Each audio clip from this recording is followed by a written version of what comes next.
বহরমপুর থেকে বাড়িতে ফিরে টোটোতে সোনাদানা গহনা এবং টাকার ব্যাগ ফেলে ভুল করে বাড়ি চলে এসেছিলেন মুর্শিদাবাদের সুতি থানার এক মহিলা। মাত্র 24 ঘন্টার মধ্যেই মহিলাকে 4 ভরি সোনা, 5,000 টাকা এবং ব্যাগ ফিরিয়ে নজির গড়লেন জঙ্গিপুর পুলিশ জেলার অন্তর্গত সুতি থানার কেদুয়া বিট হাউসের পুলিশ। টোটো চালক কুরবান শেখের সততা এবং মুর্শিদাবাদের সুতি থানার পুলিশের তৎপরতায় খোয়া যাওয়া সোনার গয়না, নগদ টাকা ফিরে পেয়ে খুশি সুতি থানা এলাকার শ্রীধরী গ্রামের বাসিন্দা শ্রেয়া প্রামাণিক।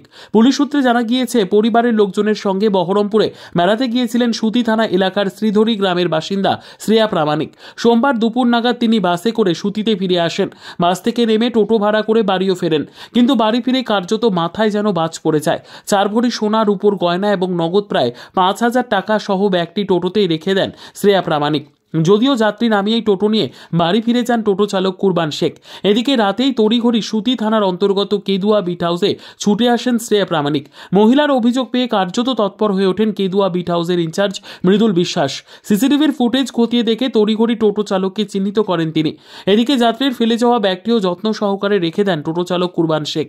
সোমবার রাত হয়ে যাওয়ায় মঙ্গলবার সকালে থানায় আসার কথা ছিল বলে জানান টোটো চালক। যদিও তার আগেই বীরভূমের কাশিলা গ্রামে টোটো চালকের বাড়িতে পৌঁছে যান পুলিশের আধিকারিকরা। সঙ্গে ছিলেন শ্রেয়া প্রামাণিক। তাদের দেখতে পেয়ে সসম্মানে ব্যাগটি ফেরত দেন টোটো চালক।